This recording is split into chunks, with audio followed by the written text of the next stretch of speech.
मेरा उद्देश्य हो प्रभु, आज्ञा को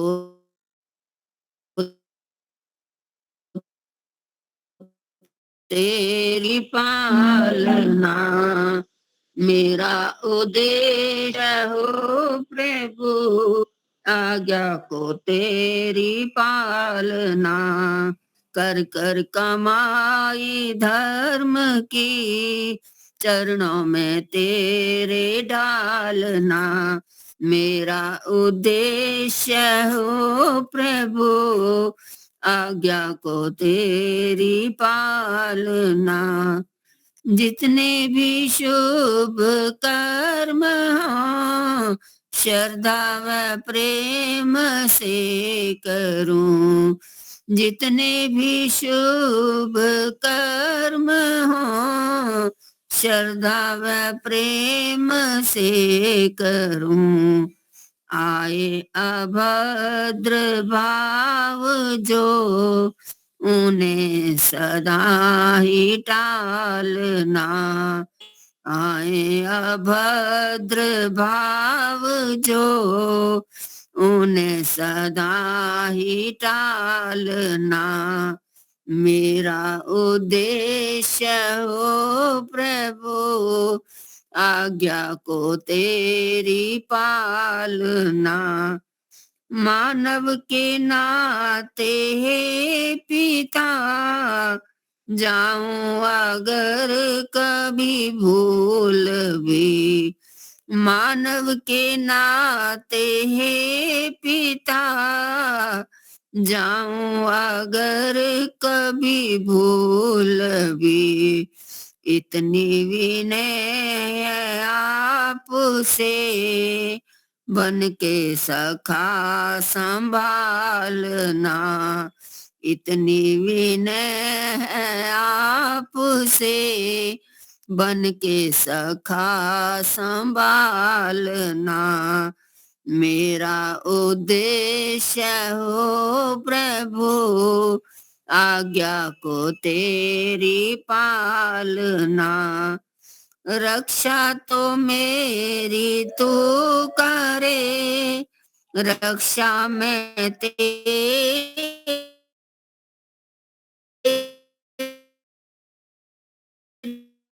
जीवन को मेरे ढालना। मेरा उद्देश्य हो प्रभु, आज्ञा को तेरी पालना। मृत्यु का मुझको भय न हो, मांगू यही वरदान में। मृत्यु का मुझको भय न हो, मांगू मैं ये वरदान में। मेधा बुद्धि की भिक्षा को, झोली में मेरे डालना। मेधा बुद्धि की भिक्षा को, झोली में मेरे डालना। मेरा उद्देश्य हो प्रभु, आज्ञा को तेरी पालना। कर कर कमाई धर्म की, चरणों में तेरे डालना। कर कर कमाई धर्म की, चरणों में तेरे डालना। मेरा उद्देश्य हो प्रभु, आज्ञा को तेरी पालना। धन्यवाद जी समय देने के लिए।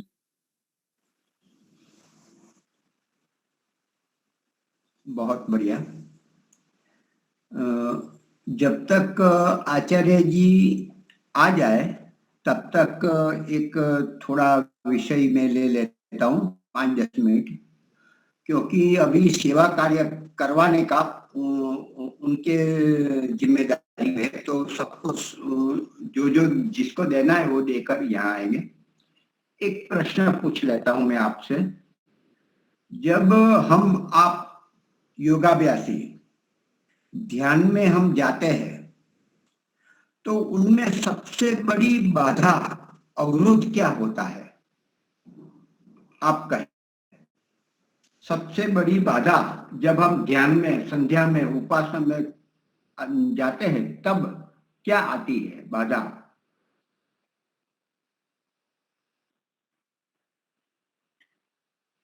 अच्छा, हाँ, और थोड़ा गहराई में थोड़ा पहले तो हम संकल्प करते हैं, आंखों बंद करते हैं, शरीर को शांत करते हैं, फिर भी हमारा मन चंचल अत्यंत बना रहता है। अत्यंत मतलब ऊपर नीचे होता रहता है, कम ज्यादा, फिर भी स्थित नहीं होने पाते, नहीं शब्द पर, नहीं अर्थ पर, नहीं भाव पर, नहीं समर्पण पर। तो उनमें सबसे बड़ी बाधा है जो उपस्थित है उनका हम स्वीकार नहीं कर, और जो अनुपस्थित है उनको हम लगातार उनको ही विचारते रहते हैं, लाते रहते हैं। अर्थात वर्तमान को नहीं जानकर भूतकाल में सरे जाते हैं या तो भविष्य में की योजना में खिसक जाते हैं, वर्तमान में नहीं रहते। जो है इस समय, इस काल में, उसको नहीं पकड़ते, भूतकाल में या भविष्य में। यदि सबसे बड़ी बाधा हम खुद स्वयं है, मतलब हम वर्तमान में नहीं रहते, जो हमारा मन होता है, हमारा चित्त होता है, वह तो जड़ वस्तु है, जैसा हम मांगते हैं वो प्रस्तुत होता है।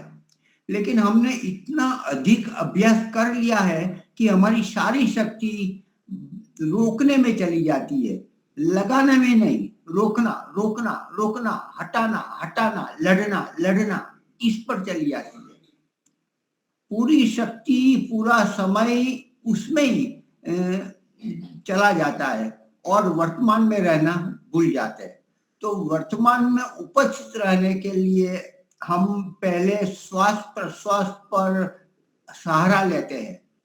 दूसरा, फिर जो सुनना, देखना, स्पर्श करना, ये सब उस पर रोक लगा देते हैं, हटा देते हैं। हटा देते हैं कि हटाना नहीं बोल सकते, रोकते हैं, उसके मुख बंद करते हैं।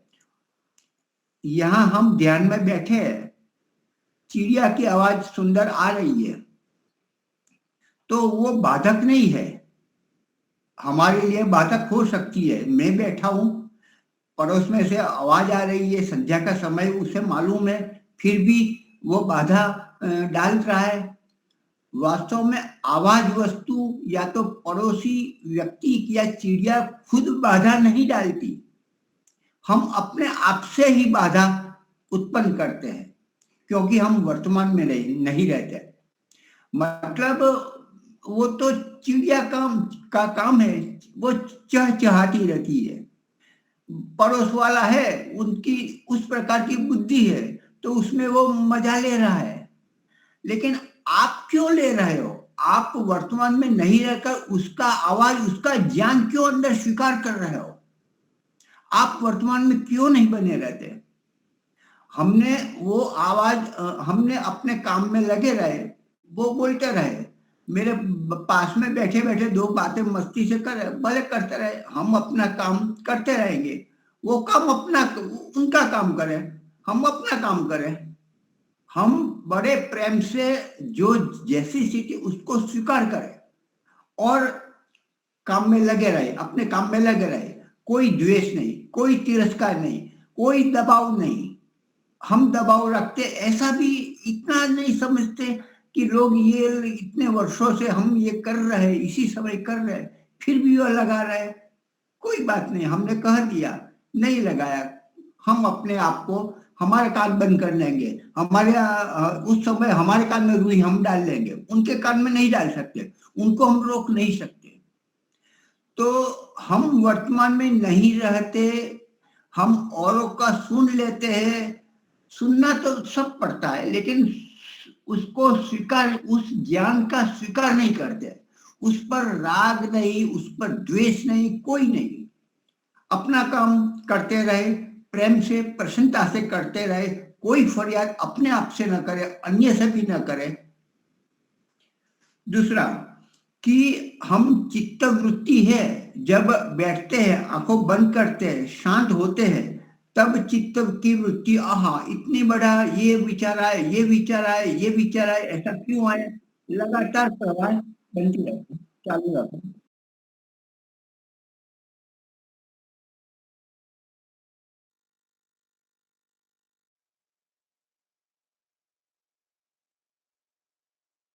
हाँ जी। तो चित्त वृत्तियों का जो अनवरत प्रवाह चल रहा है, चल रहा नहीं, हम चला रहे हैं। हमारी हमारी खुद की कुछ ना कुछ हर क्षण ज्ञान लेंगे, कर्म करेंगे, उपासना करेंगे, कुछ ना कुछ अनुभव करेंगे, करना तो है ही। तो वो करेंगे, चित्त के माध्यम से करेंगे। तो चित्त के माध्यम से करने के लिए हम क्या करें? वास्तव में हम ये अभी ये वातावरण ठीक नहीं है, अभी और कोई समझ नहीं रहा, हम औरों को फरियाद कर रहे हैं, अपने आप से फरियाद कर रहे हैं। वास्तव में क्या है कि वो जो हम स्थिर नहीं है, हम अपने आप को संभाल नहीं रहे, और ये मन ऐसा है, ये कलयुग ऐसा है, ये समय ठीक नहीं है, ये फरियादें करते हैं। तो चित्त वृत्तियों का बहना वो सहज है, मतलब लेकिन हमें किस एक वृत्ति में बिल्कुल निरोध नहीं करना है, लेकिन एक प्रवाह देना है। चित्त वृत्तियों का निरोध करना का मतलब बिल्कुल ब्लॉक नहीं करना है, लेकिन एक प्रवाह में बहाना है, वो ईश्वर की ओर बहाना है। जिस हमारे यथेष्ट जो लक्ष्य, उसी विषय पर, उसी मार्ग पर हमें अपने आप को ले जाना है, ये करना है। एक दृष्टांत दिया कि एक शराबी व्यक्ति है, वो जाता जाता अपने घर पे जाता है और चाबी लॉक में लगाता है, वो लगता नहीं है, क्योंकि वो अंदर वो स्थिर नहीं है, डगमगा रहा है। तो फिर दरवान आया, चौकीदार, उसने कहा कि लाओ लाओ लाओ, मैं आपको खोल देता हूँ। नहीं, मुझे आता है, मुझे क्यों नहीं आता, मैं खोलता हूँ। फिर और दूसरी बार कहता कि लाओ लाओ, मैं कर रहा हूँ, आप मान जाओ। तो चलो ठीक है, कर दो। ये कभी ये आप ऐसा करो चौकीदार, ये बीट है ना, हिलती है ना, और ताला भी हिलता है, तो और बीट और ताले को पकड़ रखो, मैं अभी करता हूँ। ऐसा चौकीदार ने कहा कि ये बीट को आप पकड़ लो, ये ताले को भी दूसरे हाथ से पकड़ लो, अभी मैं चाबी लगाता हूँ। और उसने खोल दिया। तो वास्तव में हिलने वाला वो नहीं था, नहीं दीवार हिल रही थी, नहीं ताला हिल रहा है, लेकिन वो खुद हिल रहा है। और हम वास्तव में मानते हैं संज्ञा में कि हम अस्थिर है, हम नहीं कर पा रहे, हम तो वास्तव में स्थिर ही है। जो हिल रहा है, ये अपने चित्त की वृत्तियां हिल रही है। मतलब हम भविष्य का स्मरण कर लेते हैं, आयोजन बना देते हैं, भूतकाल में सरक जाते हैं। तो ऐसा हम वास्तव में करते हैं। तो वर्तमान में नहीं रहता, वर्तमान में रहना ही योग है। तो ये बहुत बढ़िया बात है। हम अपने आप से बात नहीं करते, लोगों से बात करते, मित्र से करते हैं, बच्चों से, पत्नी से आधा आधा घंटा बात करते हैं, लेकिन 5 मिनट भी शांति से अपने आप बात नहीं करते हैं। आंखों बंद करके हम अपने आप से बात करना चाहते हैं, तो जो प्रारंभिक होता है वो तो डर जाता है, नहीं नहीं मुझे तो डर लगता है, अंधेरा लगता है, कुछ भय लगता है, ये पलाशी लगाने नहीं देता, ये मन ये विस्फोट कर रहा है, ऐसी स्थिति है। तो हम अपने आप को समय दे, हम अपने आप को समय नहीं देते, हम अपने आप से डरते हैं। आंख मूंदना नहीं, बहुत ऐसे आपको ऐसे भक्तजन भी मिलेंगे कि कभी आंख ही नहीं बंद की, मंदिर में गए आंख बंद कर दी, यूं क्या हो, बाकी सोते समय ही आंख बंद कर, बाकी आंख बंद नहीं करते। तो ज्यादातर योगाभ्यासी को आंख बंद करने की प्रैक्टिस करनी पड़ेगी, मतलब एकांत करना पड़ेगा। जब भी जाओ योगाभ्यास साधना में जाओ, उस क्षेत्र में आपको यहाँ तक देखना है, पेट तक अधिक से अधिक, औरों को, अपने आप का तो पैर ही देखना है, ये तो थोड़ा रास्ता देखना है, लेकिन सामने वाला तो बिल्कुल आंख भी नहीं देखनी है, कौन है, कैसा है, क्या वस्तु है, क्या बिल्डिंग है, कैसी झोपड़ी है, किस प्रकार का सुंदर मजाना, अच्छा ये गुरुकुल है, कुछ नहीं देखना है, अपने आप को देखना है। ये तो आंख खोलनी पड़ती है, क्योंकि मुझे चलना है, वहां पहुंचना है। जब तक अपने आप को मौन नहीं करेंगे, अपने शरीर को शांत नहीं करेंगे, तो जो परिवर्तनशील जो संसार है वो दिखाई नहीं देगा। अभी प्रकट हो रहा है, आंख बंद करने से ये सब आ रहा है, आ रहा है, आ रहा है, नदी का प्रवाह सतत बह रहा है, वो हमें मालूम हो रहा है, क्योंकि हम थोड़ा शांत बैठे, आंखों बंद की, थोड़े स्थिर हुए। तो स्थिर को प्राप्त, परमात्मा अचल है, स्थिर है, तो उनको बैठने के लिए, उनको प्राप्त करने के लिए, उनकी गोद में बैठने के लिए हमें भी स्थिर होना पड़ेगा, हमें भी शांत होना पड़ेगा। और जो अशांत जो है, जो हमारे भूतकाल में सरे जाना, भविष्य में चले जाना, ये को पकड़कर उसको छोड़ देना, उस पर रोक लगानी है। और बाह्य जो 5 विषय है उनको भी रोकना है, उनसे बात नहीं करना है, उसको हटाना नहीं, उससे लड़ना नहीं है। हमें उपासना में इस एटीट्यूड से जाना है कि मुझे ये युद्ध में मैं नहीं जा रहा हूं, मैं परमात्मा की गोद में जा रहा हूं, प्रेम से जा रहा हूं, प्रसन्नचित होकर जाता हूं, मैं तैयारी करके जा रहा हूं, उसी आसन पर बैठा हूं, उसी वस्त्र पर बैठा हूं, उसी समय पर जा रहा हूं, और प्रभु मेरे बुलाने के लिए, मुझे प्रेम देने के लिए तैयार है। उस भावना से वो जाता है। तो ऐसी भावना से करेंगे तो हमें लाभ होता है। अभी आचार्य जी नहीं है, मैं जरा फोन लगा देता हूँ। कर तू ईश्वर पर, तुझे धोखा नहीं होगा। भरोसा कर तू ईश्वर पर, तुझे धोखा नहीं होगा। ये जीवन बीत जाएगा, तुझे रोना नहीं होगा। भरोसा कर तू ईश्वर पर, तुझे धोखा नहीं होगा। मुनि जी आ गए क्या आचार्य जी? ऐसा करते हैं, मैं विषय अपना चालू रखता हूँ, 5-7 मिनट में आ रहा है। हाँ, तो मैं ये भजन पूरा कर लेता हूँ, फिर आपको दे देता हूँ। कभी दुख है, कभी सुख है, ये जीवन धूप छाया है। कभी दुख है, कभी सुख है, ये जीवन धूप छाया है। हंसी में ही बिता डालो, बितानी ही ये माया है। भरोसा कर तू ईश्वर पर, तुझे धोखा नहीं होगा। ये जीवन बीत जाएगा, तुझे रोना नहीं होगा।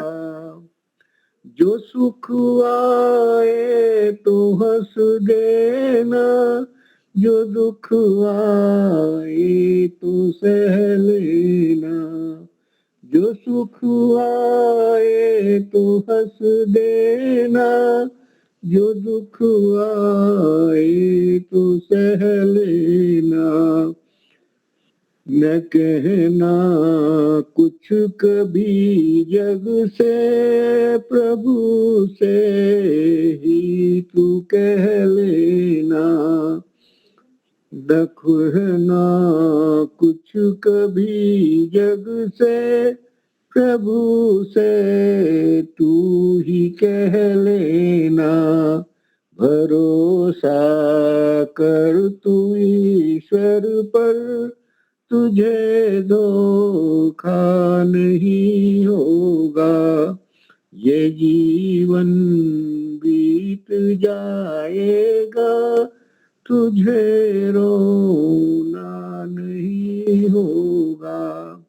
जो पाया है तूने जग में तेरे सब कर्म की माया, जो पाया है तूने जग में तेरे सब कर्म की माया, तू खुद ही धूप में बैठा लखे निज रूप की छाया, तू खुद ही धूप में बैठा लखे निज रूप की छाया, भरोसा कर तू ईश्वर पर, तुझे धोखा नहीं होगा।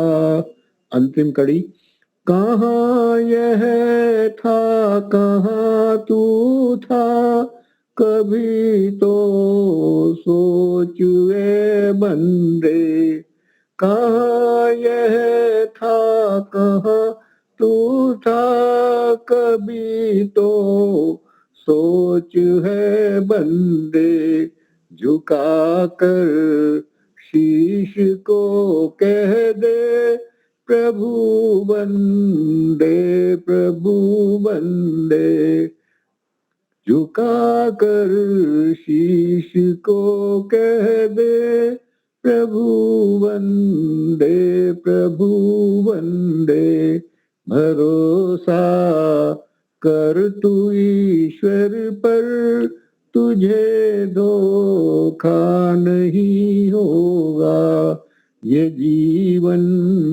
बीत जाएगा, तुझे रोना नहीं होगा, भरोसा कर तू ईश्वर पर,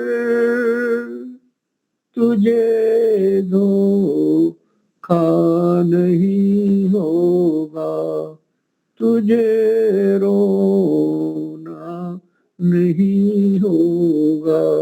नमस्ते जी। ओम जी, सभी को सादर नमस्ते। प्रारंभ करते हैं एक बार ओम का उच्चारण।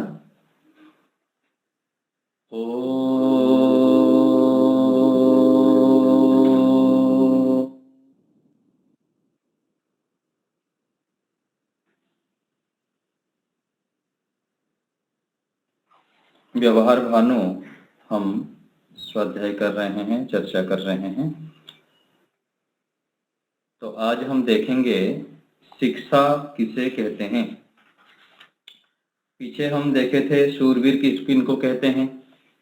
तो शूरवीर अर्थात जो दृढ़ उत्साही है, माता पिता बड़ों की सेवा करने वाला है, आज्ञा के धन्यवाद की पात्र है, श्रेष्ठ गुणों से युक्त है, उसको हम शूरवीर कहते हैं। तो आगे प्रश्न है शिक्षा किसको कहते हैं। उत्तर है जिससे मनुष्य विद्या आदि शुभ गुणों की प्राप्ति और अविद्या आदि दोषों को छोड़ के सदा आनंदित हो सके, वह शिक्षा कहलाती है। फिर आगे आया है प्रश्न विद्या और अविद्या किसको कहते हैं, दोनों को साथ में चर्चा करेंगे। तो उत्तर आया कि जिससे पदार्थ का स्वरूप यथावत जानकर उससे उपकार लेने के अपने और दूसरों के लिए सब सुखों को सिद्ध कर सकें, वह विद्या। और जिससे पदार्थों के स्वरूप को अन्यथा जानकर अपना और पराया अनुपकार करे, वह अविद्या कहती है। तो विद्या और शिक्षा में ज्यादा तो अंतर नहीं है, थोड़ा बहुत है। जैसे शिक्षा में कह दिए कि जिससे मनुष्य विद्या आदि शुभ गुणों की प्राप्ति और अविद्या आदि दोषों को छोड़ के सदा आनंदित रहे, वह शिक्षा कहती है। तो पूज्य स्वामी विवेकानंद जी का मैं एक देख रहा था, उनकी वीडियो में बता रहे थे कि शिक्षा जो है थोड़ा विस्तृत रूप में है और विद्या उसके अंतर्गत आ जाता है। जैसे यहाँ पर शिक्षा किसको कहते हैं, मैं कहा गया कि जिससे मनुष्य विद्या आदि शुभ गुणों को, तो विद्या नीचे है, तो विद्या आदि शुभ गुण, तो विद्या अर्थात जिसे पदार्थ का स्वरूप यथावत जानना और उससे उपकार लेके अपने और दूसरे को सुख पहुंचाना,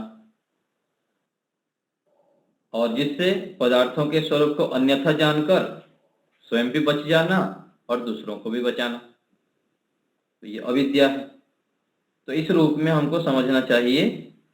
तो जैसे बहुत सारे विद्याएं हैं, अलग अलग प्रकार से भौतिक विद्याएं हैं, आध्यात्मिक विद्याएं हैं, सब हैं।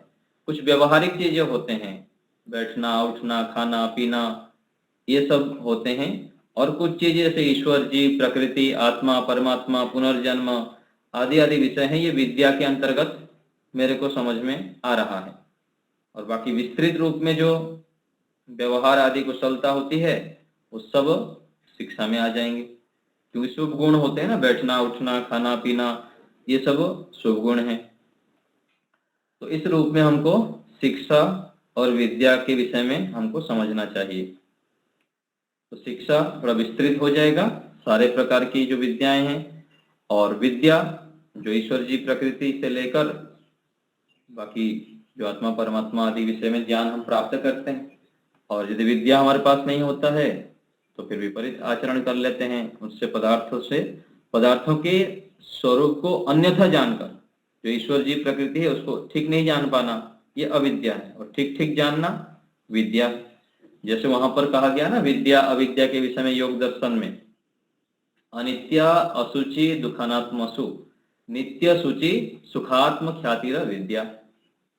अनित्य, असुचि, दुख और अनात्मा। तो अनित्य को आत्मा जानना और आत्मा को अनित्य को नित्य जानना और नित्य को अनित्य जानना। तो शरीर आदि जो भी पदार्थ है ये सब अनित्य है।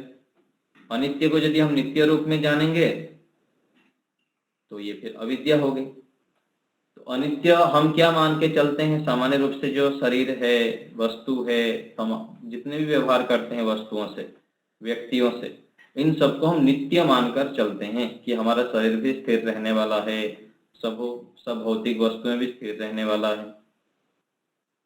तो इस रूप में जो मानते हैं ये अनित्य में नित्य बुद्धि, और जो नित्य आत्मा है, परमात्मा है, उसको भूले रहते हैं, वो सदा रहने वाले हैं और उनसे ही हमको लाभ लेना चाहिए। तो अनित्य नित्य एक विभाग हो गया। फिर असुचि, असुचि अर्थात अपवित्र को पवित्र मानना। तो शरीर आदि जो पदार्थ हैं उनको हम पवित्र मानते हैं, शुचिकर मानते हैं, और भी बहुत सारे हैं जो बहुत व्यवहार हम करते हैं उसको पवित्र मान के व्यवहार करते हैं, लेकिन उससे हानि होती है, क्योंकि यदि हम ठीक ठीक नहीं जानेंगे या पवित्र है, छोड़ेंगे नहीं, तो फिर गलत प्रयोग कर लेंगे तो फिर हानि होगी।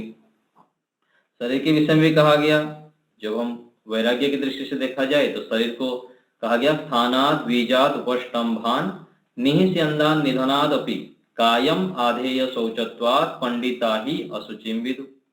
ये शरीर है जिस स्थान से उत्पन्न होता है, शरीर अपवित्र है। क्यों अपवित्र है? तो पहला कहा गया स्थानात्, जिस स्थान से उत्पन्न होता है वो पवित्र है, इसलिए शरीर अपवित्र है। बीजा, जिस रजोवीर्य आदि से शरीर उत्पन्न होता है वो भी अपवित्र है, इसलिए शरीर अपवित्र है। स्थानात् बीजात् उपस्तंभान, शरीर का जो आधार है, रस रक्त मांस मज्जा आदि, ये सब भी अपवित्र है, इसलिए शरीर को पवित्र जानना चाहिए। स्थानात् बीजात् उपस्तंभान निहिस्यन्दान, शरीर के प्रत्येक जगह से, पसीना से लेकर मल मूत्र से लेकर सब, नाक से मुंह से सब जगह गंदगी निकलता है, इसलिए शरीर अपवित्र है। निस्यंदा निधनात् अपि, मर जाने पर भी इसको हम घर में रखना नहीं चाहते हैं और तुरंत जलाना चाहते हैं, घर से बाहर निकलना चाहते हैं, इसलिए ये भी अपवित्र। तो इन कारणों से जो पंडित व्यक्ति हैं, ज्ञानी व्यक्ति हैं, शरीर को अपवित्र जानते हैं। तो इस रूप में हमको शरीर के विषय में ज्ञान करना चाहिए। तो हो गया अनित्य, अशुचि, फिर हो गया दुख। और जितने दुखदायी कर्म हैं, गलत कर्म है, उसको हम सुखदायी मानते हैं। छल कपट आदि करना, लोभ आदि करना, ये सब क्या है? दुखदायी कर्म है, उसको हम सुखदायी मानते हैं। और अंत में हो गया अनित्य, अशुचि, दुख, अनात्मा। अनात्मा को आत्मा मानना। ये अनित्य नित्य में भी थोड़ा सा फर्क आता है। नित्य मतलब लंबा रहने वाला, और आत्मा अनात्मा में क्या हो गया? शरीर को हम आत्मा मान के चलते हैं, जबकि शरीर क्या है? अनात्मा है। और आत्मा तो इससे नित्य है, शरीर के अंदर रहने वाला है। तो इस रूप में हमको जानना चाहिए। और जैसे लोग आज अज्ञानता के कारण परमात्मा के स्वरूप को पत्थरों में मानते हैं, वहां जाते हैं, पूजा करते हैं, उनको ये करते हैं, उसमें वो आत्मा बुद्धि करते हैं, जबकि वो अनात्मा जड़ है। तो अनित्य, अशुचि, दुखानात्मसु नित्य, शुचि, सुखात्म ख्याति। अनित्य को नित्य मानना, अपवित्र को पवित्र मानना, दुख को सुख मानना और अनात्मा को आत्मा मानना, इसे विपरीत स्वरूप में। यह अविद्या का स्वरूप योग दर्शन में बताया गया। तो इस सब से, इनसे हम कितने ग्रसित है देखना है। यदि इन सब से हम ग्रसित है अथवा ठीक ठीक हम व्यवहार में नहीं उपस्थित रख पाते हैं, तो हम भी अविद्या से युक्त हैं, अज्ञान से युक्त हैं, मूर्खता से युक्त हैं। आगे प्रश्न है, मनुष्यों को विद्या की प्राप्ति और अविद्या के नाश के लिए क्या क्या कर्म करना चाहिए? उत्तर है, वर्णोच्चारण से लेके वेदार्थ ज्ञान के लिए ब्रह्मचर्य आदि कर्म करना योग्य है। तो जो हम वेद को पढ़ते हैं, वेद के 6 अंग है, 6 उपांग है। तो 6 अंग, जैसे शरीर के अंदर हाथ पैर बड़े बड़े अंग है, ऐसे ही मुख्य जो अंग है वेद के 6 अंग कहा गया। शिक्षा, कल्प, ज्योतिष, व्याकरण, निरुक्त और छंद। शिक्षा, व्याकरण, कल्प, ज्योतिष, निरुक्त और एक आता है छंद हो गया। ऐसे 6 अंग हैं। और उपांग में ये 6 दर्शन आ जाते हैं, योग, सांख्य, वैशेषिक, न्याय, वेदांत और मीमांसा। तो अंग और उपांग, फिर उपनिषद है, और भी हमारे जितने धर्म ग्रंथ है, मनुस्मृति, रामायण, महाभारत जो प्रामाणिक मिलते हैं, इन सबको पढ़ना पड़ेगा। और साथ साथ ब्रह्मचर्य आदि व्रतों को भी धारण करना होगा।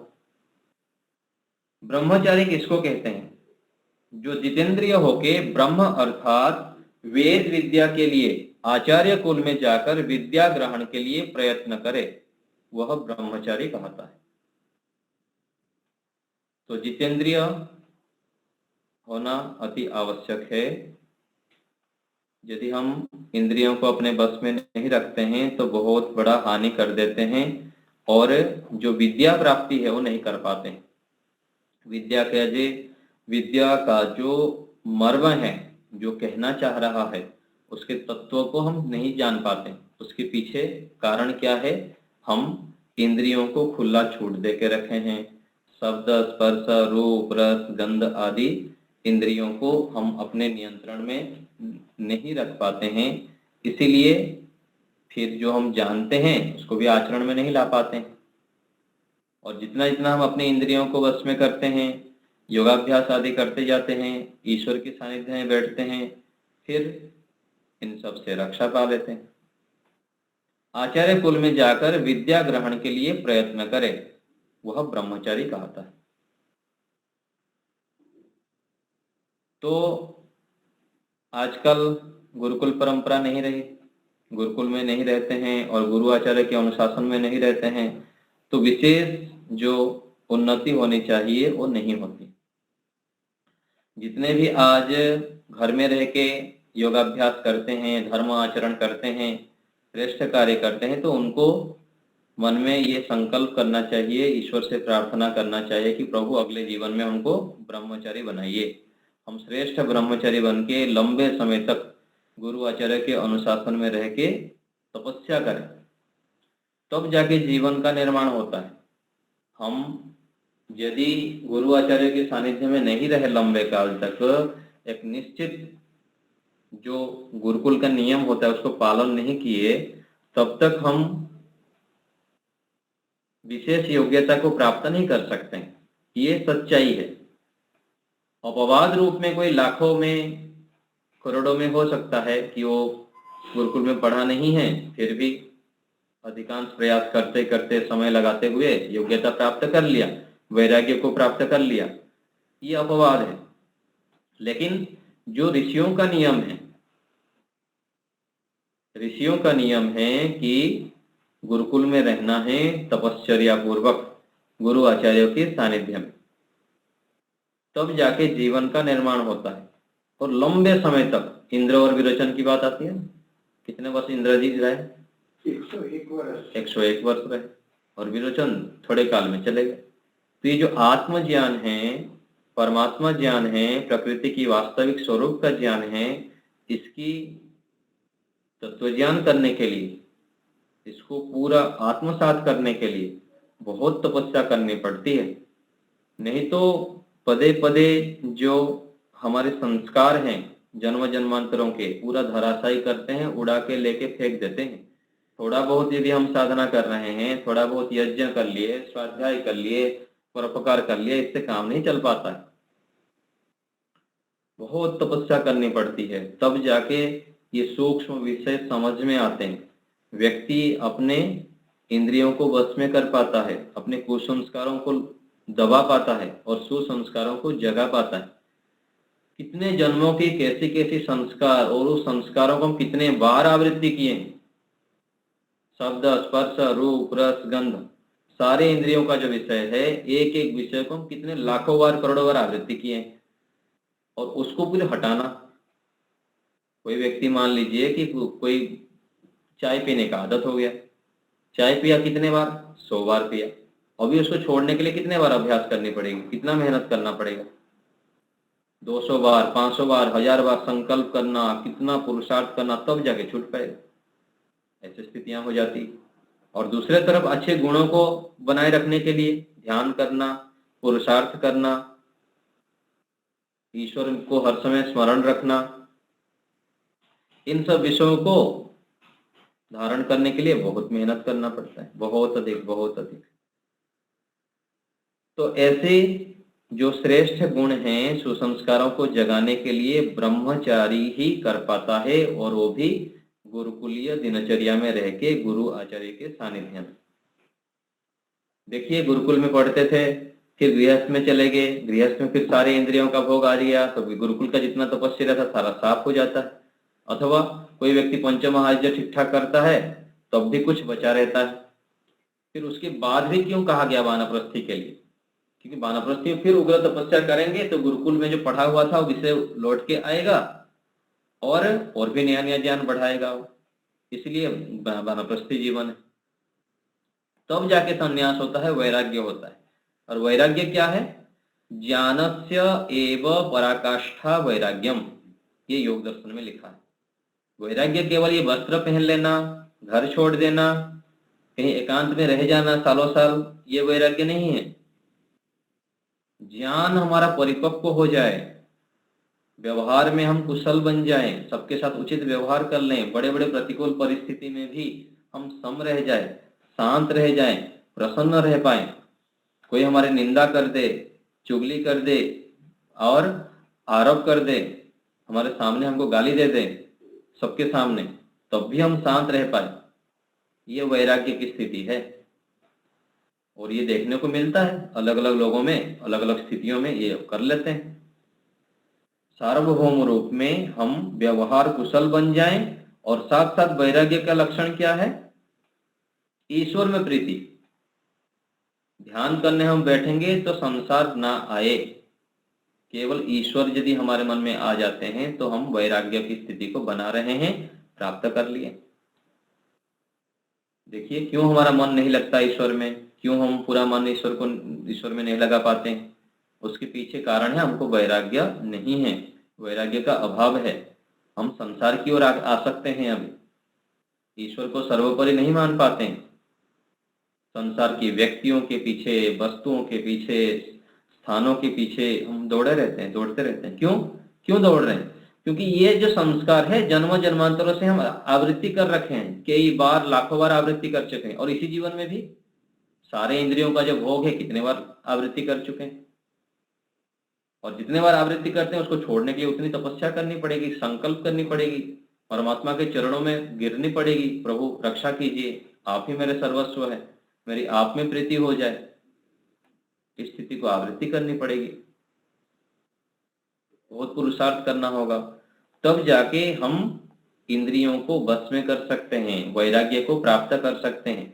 ऐसे कई दुकान में मिलता नहीं वैराग्य कि हम उठा के ले आएंगे, मिल जाएगा, बिल्कुल नहीं।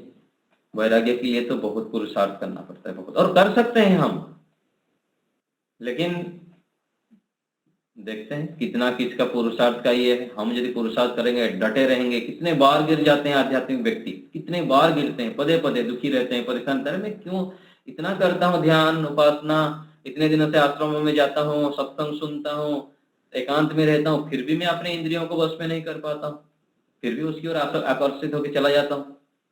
कितने सारे विषय, खाने में व्यक्ति फिसल जाता है, देखने में, सुनने में, छूने में, अलग अलग जो इंद्रियों का विषय है हम प्रयास करते हैं। 15 दिन व्यक्ति प्रयास किया, फिर 16वां दिन फंस जाता है। 15 दिन संकल्प किया कि मैं मीठा नहीं खाऊंगा, और 16वां दिन जो आ गया मिठाई तो सारा 15 दिन का कसर उतार देता है ना। कोई 1 महीना मौन किया, 1 महीने मौन करने के बाद जब बाहर निकला तो पूरा 1 महीने का साथ 1 साल का पूरा कसर उतार देता है। बहुत सावधान रहना पड़ता है। ये जो मन बुद्धि आदि इंद्रियां है ना, ये इतना चमत्कारी है, जो समझ लिया वो कर गया, नहीं तो ये पूरा भटकाते रहते हैं, भटकाते वो क्या रहेंगे, ये तो कथन ही है, हम ही करते हैं। लेकिन साधन को हम प्रयोग उस प्रकार से कर करके अभ्यास कर दिए हैं। जैसे हाथ पैर आदि साधन है ना, कोई बैठा है पैर को ऐसे ऐसे हिला रहा है ना, हाथ पैर हिल ही रहा है तो वो अभ्यास बना दिया, चल रहा है, पैर हिल रहा है, पैर अपने आप थोड़ी हिल रहा है। ऐसे ही मन इंद्रियां आदि को बार बार करके रोकना पड़ता है, और इतना दुख होता है साधक को, इतना दुख होता है। और बाह्य दुख जो संघर्ष है, बाह्य हम युद्ध करते हैं, उससे अधिक तो आंतरिक युद्ध होता है जब हम एकांत में मौन में बैठते हैं। कितना रोता है, कितना उसको कष्ट होता है कि मैं कैसे कैसे व्यवहार कर दिया, व्यवहार में माता के साथ, पिता के साथ, भाई के साथ, इनके साथ, उनके साथ, ऐसे मुझको व्यवहार नहीं करना था, उससे मुझको ऐसे नहीं बोलना था। और इतना ईश्वर महान है, इतना आनंद दाता है, मैं फिर क्यों उनको नहीं समझ पा रहा हूँ, क्यों उसको भूले रहता हूँ, इतना भुला रहा, मैं पूरा जीवन चला गया मेरा। थोड़ा सा आध्यात्मिक स्थिति जब बढ़ती है फिर ऐसी स्थितियां आती है, फिर थोड़ी काम फाम आ गया, लौकिक व्यवहार में हम चल पड़ेंगे, फिर वहां फिर से फिसल, फिर संकल्प करके फिर 3 महीने 6 महीने बाद फिर बैठो, फिर ऐसी स्थिति बनेगी। तो ये तो करना ही पड़ता है, और बहुत मुश्किल तो क्या कहेंगे, अपने हाथ में है, मुश्किल कहें अथवा सरल कहें।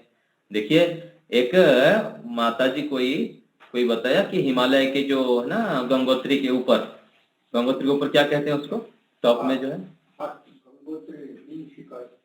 गंगोत्री के ऊपर एक स्थान है, वहाँ भोजन खिलाती है बड़े प्रेम से, गर्मा गर्म। हाँ, तो कोई माता जी है ना वो खिलाती हैं, तो उनको बोले कि आप यहाँ ऐसे क्यों करते हैं, इतना कष्ट क्यों सहते हैं।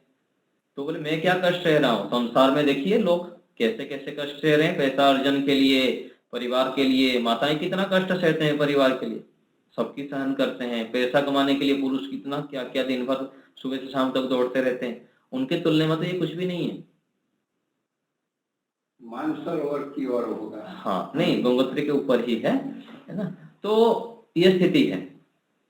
तो जैसे बाह्य लौकिक साधनों को संग्रह करने के लिए अत्यधिक पुरुषार्थ करना पड़ता है, उसमें कोई कमी नहीं है, लेकिन साथ साथ आध्यात्मिक आंतरिक, क्योंकि आंतरिक में क्यों इतना मेहनत लग रहा है, क्यों हम कठिनाई कहते हैं, क्यों कहा गया कि तलवार की धार के चलने के समान है, क्योंकि इसकी उपलब्धि बड़ी है, इसकी उपलब्धि बड़ी है, लंबे काल तक उपलब्धि मिलता है, और ईश्वर का आनंद और इतना मन इंद्रियों का विजय बन जाना छोटी बात है। कितने जन्मों से हम प्रयास कर रहे हैं, और जैसे बताते ना 84 लाख योनियां, 83,99,999, उसके बाद एक योनि मनुष्य योनि, इतना श्रेष्ठ योनि मिला, फिर उसके बाद इतना लंबा मोक्ष की अवधि, इतना आनंद में रहना, तो इसकी उपलब्धि बहुत श्रेष्ठ है। इसलिए उपलब्धि श्रेष्ठ होने से उसको प्राप्त करने के लिए इतना मेहनत करना ही पड़ेगा, नहीं तो फिर जिंदगी भर जब तक जीवित है पीछते रहेंगे इन सब से। और जो वैराग्य हो जाता है तो इन सभी संबंधों में रहते हुए भी, संबंध मतलब कहीं भी आश्रम में रहेंगे, कहीं एकांत में रहेंगे तो संबंध निभाना ही पड़ता है, अलग अलग व्यक्तियों से व्यवहार तो करनी ही पड़ेगी, लेकिन उसमें भी स्थितप्रज्ञ बन जाना। और तत्र को मोह कह शोकः एकत्वम अनुपश्यतः, जो यजुर्वेद के 40वें अध्याय में कहा गया, ना किसी से मोह है ना किसी से शोक है, सबके अंदर आत्मभाव, सब परमात्मा, सब में परमात्मा, सब मेरे प्रभु के स्वरूप है, सभी ईश्वर के द्वारा रचित है, अलग अलग आत्माएं सब अपने कर्म कर रहे हैं, मेरे को ईश्वर के संतान मानकर, मेरी भाई बहन मानकर सबके साथ प्रिय व्यवहार करना। जैसे कहा गया ना कि अयम निजो परवेत्ति गणना लघु से उदार चेतसाम चो वसुधैव कुटुंबकम, उदार चेतना बन जाना, सबके प्रति श्रेष्ठ भावना बन जाना, कितना ऊंची उपलब्धि। तो वैराग्य में यह होता है, जो वास्तविक ज्ञान हो जाता है तब तो पता लग जाता है, पता लगने के बाद फिर हम व्यवहार अच्छे अच्छे करते हैं, और स्वयं भी शांत रहते हैं, प्रसन्न रहते हैं। कितने भी प्रतिकूल कोई व्यवहार करे हमारे साथ, हम शांत रहते हैं, क्योंकि सत्वगुण में प्रतिष्ठित हो जाते हैं। ज्ञान का मतलब क्या है? सत्वगुण में प्रतिष्ठित होना, और सत्व में प्रतिष्ठित होने से विभर्ति, ऋतंभरा प्रज्ञा में कहा गया कि जो उत्कृष्ट बुद्धि की स्थिति होती, क्या होती है वहां पर, उसमें कहा है ऋतंभरा तत्र प्रज्ञा, और वहां क्या होता है? सत्यम एव विभर्ति। अब हम क्या करते हैं, कभी सत्य में, कभी मिथ्या में, कभी असत्य में, कभी अज्ञान में, कभी डोलते रहते हैं। जब सत्य पता लग गया कि मैं आत्मा हूं, मैं शरीर से पृथक हूं, मेरा कर्म मेरे साथ है, उसका कर्म उसके साथ है, वो मेरे साथ गलत व्यवहार कर रहा है तो परमात्मा न्याय करेगा, ठीक है, यथा अनुकूल प्रतिक्रिया करेंगे, लेकिन वो ज्ञान के स्तर में प्रतिष्ठित रहता है। तो ये वास्तविक वैराग्य है, और इस वैराग्य के लिए हमको लंबे समय तक ब्रह्मचर्य जीवन जीना पड़ता है, और इससे फिर विशेष सुख मिलता है। ब्रह्मचर्येण तपसा देवा मृत्युम अपागनुत इंद्रोह ब्रह्मचर्येण स्वरा आवरत। स्व अर्थात आनंद की प्राप्ति तो ब्रह्मचर्य से है। ब्रह्म अर्थात वीर्य का रक्षा करना, वेदों में रमण करना, और ईश्वर में रमण करना, दिन भर ईश्वर की उपस्थिति को अनुभव करना कि प्रभु आप ही सब कुछ हैं, आप ही मुझको प्रिय लगे, प्रभु आप रक्षा कीजिए मेरी। तुम्हें भूल कर हम इस जग में बनते अपराधी, पग पग पर तुम करते उद्धार परम प्रभु, तुम सम कौन उदार। परमात्मा को भूल के हम पग पग पर अपराधी बन जाते हैं, पग पग पर इंद्रियों के दास बन जाते हैं, कुसंस्कार से घेरे जाते हैं, फिर बाद में बोलते अरे क्या कर दिया, ऐसे तो नहीं करना था, क्यों किया? क्यों किए? क्योंकि परमात्मा को छोड़े रहे आप, ईश्वर की विस्मृति कर लिए, ईश्वर के लिए जो समय लगाना था सुबह शाम वो नहीं किए, ईश्वर की जो आज्ञा है, विधि और निषेध है, ये करना है ये नहीं करना है, उसको जाने नहीं, और जो करना था उसको नहीं किए, और जो नहीं करना था वो किए, इसलिए फंसे। अभी रोते रहो, चिल्लाते रहो, बीमार होते रहो और पश्चाताप करते रहो। तो एक ईश्वर में हमारी रुचि हो जाए, ये संकल्प, प्रभु मैं आपको छोड़ू ना, आपको ही मैं प्रिय मानूं, सुबह शाम आपके लिए समय लगाऊं, रात को जल्दी सो जाऊं, सुबह उठूं, सुबह उठकर आपको ही स्मरण रखूं, मैं सुबह 2-3 घंटा आपके लिए रिजर्व प्रभु, केवल आपका स्मरण, और दिन भर भी जब बीच बीच में समय मिले परमात्मा को पकड़े रखना कि प्रभु आप मुझकी रक्षा कीजिए, आप ही मेरे हैं, मैं आपका हूं, ये संकल्प। ईश्वर ही हमारे माता है, पिता है, गुरु है, सखा है, और परमात्मा ही मेरे परम हितैषी हैं, ये विश्वास। इन सबको बनाने के लिए हमें ब्रह्मचारी बनना पड़ेगा और लंबे समय तक तपस्या करनी पड़ेगी। और जब ब्रह्मचारी रहेंगे, ब्रह्मचारी ब्रह्म में विचरण करेंगे तो स्व आवरत, स्व मिलेगा।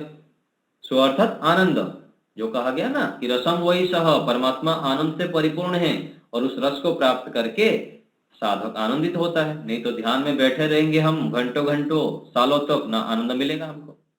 क्यों नहीं मिल रहा है? क्योंकि हम जितेंद्रिय नहीं है, ब्रह्मचारी नहीं है, ब्रह्म में रमण नहीं कर रहे हैं दिन भर। लंबे समय तक जब हम ब्रह्म में विचरण करेंगे तो आनंद मिलेगा, बिल्कुल मिलेगा। कोटि कोटि ऋषि मुनियों को मिला, हमको भी मिलेगा। तो इस रूप में हम आज चर्चा किए शिक्षा के विषय में, विद्या अविद्या के विषय में, और मनुष्य विद्या प्राप्ति के लिए क्या करें, अविद्या के नाश के लिए सारे शास्त्रों को पढ़ें, स्वाध्याय, सत्संग, यम नियम का पालन। और यम नियम का पालन भी कैसे? सार्वभौम महाव्रतम, जाति देश काल समय अनवच्छिन्न। कभी कर दिया, कभी नहीं किया, कहीं कर दिया, कहीं नहीं किया, ऐसे नहीं। पूरा दृढ़ता पूर्वक जब हम यम नियम का पालन करते हैं तो ये हो गया महाव्रत। छोटे छोटे व्रत से व्यक्ति काम चलाओ कर देता है, और जितना करता है उतना। छोटे छोटे लड्डू, क्या बोलते हैं, चॉकलेट टॉफी देके बच्चों को बहका देते हैं ना, परमात्मा भी ऐसे ही हमको बहका देते हैं, भाई ले, जितना तुम किए उतना लो, टॉफी लेके आनंदित हो जाओ। और विशेष हमको मिठाई चाहिए, विशेष आनंद चाहिए तो करना पड़ेगा तपस्या। तो इस प्रकार से हम ब्रह्मचर्य को समझें और दिन भर हमारे ईश्वर में रुचि हो। मनुष्य जीवन का मुख्य लक्ष्य ईश्वर की प्राप्ति है। इस मुख्य लक्ष्य को हम जानकर उसको मन में बिठाएं, परमात्मा में हमारी विशेष रुचि हो जाए, प्रेम हो जाए। ये हमारा तड़प होना चाहिए कि प्रभु मैं आपका हो जाऊं। जब हम ईश्वर को पकड़ लेते हैं तो हम इंद्रियों के दासत्व से रहित हो जाते हैं और अपने कुसंस्कारों से बच पाते हैं। नहीं तो बहुत बहुत चक्रव्यूह है संसार में, पदे पदे हम फंस जाएंगे चक्रव्यूह में अभिमन्यु की तरह, और निकल भी नहीं पाएंगे, और अंत में बूढ़े हो जाएंगे, अरे क्या कर दिया मैं, समय चला गया, अभी क्या होगा। तो इस रूप में हमको अध्यात्म पथ पर चलना है, निरंतर चलना है, धैर्य नहीं खोना है, क्योंकि हम परमात्मा के संतान हैं, हमारे पिता परमात्मा हैं और ईश्वर हमारे परम हितैषी हैं। छोटे मोटे हितैषी नहीं, ये सामान्य लोगों की तरह नहीं, स्वार्थ के लिए कुछ मिलेगा तो करूंगा। परमात्मा परम हितैषी है, हमारा कल्याण चाहते हैं, ये विश्वास मन में। तो परमात्मा हमको सद्बुद्धि दें, हम निरंतर ईश्वर की ओर बढ़ें, आध्यात्म मार्ग के पथिक बनते रहें, धैर्य को ना खोएं, शूरवीर बने, क्योंकि परमात्मा हमारा शूरवीर है, ईश्वर इतने महान है तो हम उनके संतान हैं। इस प्रकार से परमात्मा से प्रार्थना करते हुए निरंतर हम अच्छे कार्य करेंगे तो हमारा जीवन सफल होगा।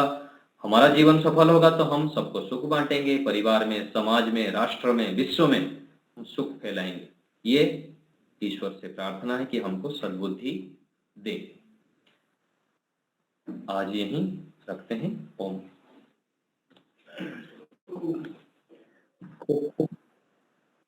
खूब खूब धन्यवाद आचार्य जी को। अभी हमारे यहाँ शिविर गुरुकुल में चल रही है, तो इनकी व्यवस्था आचार्य जी के सिर पर है, और ऐसे भी वो कर ही रहे, तो इसमें विशेष है, फिर भी हमें समय दिया, तो उनका बहुत बहुत हम धन्यवाद सभी हम करते। खूब खूब आभार। शांति पाठ। ओम जौ शांतिरंतरिक्षं शांति पृथ्वी शांतिरप शांतिरोषधयः शांति जीव शांति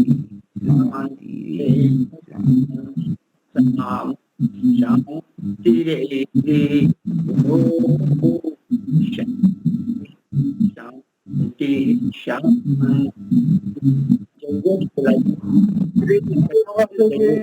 आया था गुरु जी। हाँ शंकर जी आए हो तो शांति पाठ करावे। ठीक है। पुलिस जी में आया था लाकरोड़ा। हाँ जी लाकरोड़ा के आप कब आने वाले हैं? मैं आया था, आप मिले नहीं। अच्छा हाँ मैं अंदर होगा। ठीक है डीएसपी ने हमको सब कुछ दिखाया। ठीक है जय घोष बुलाया। हाँ ठीक है बात करते हैं।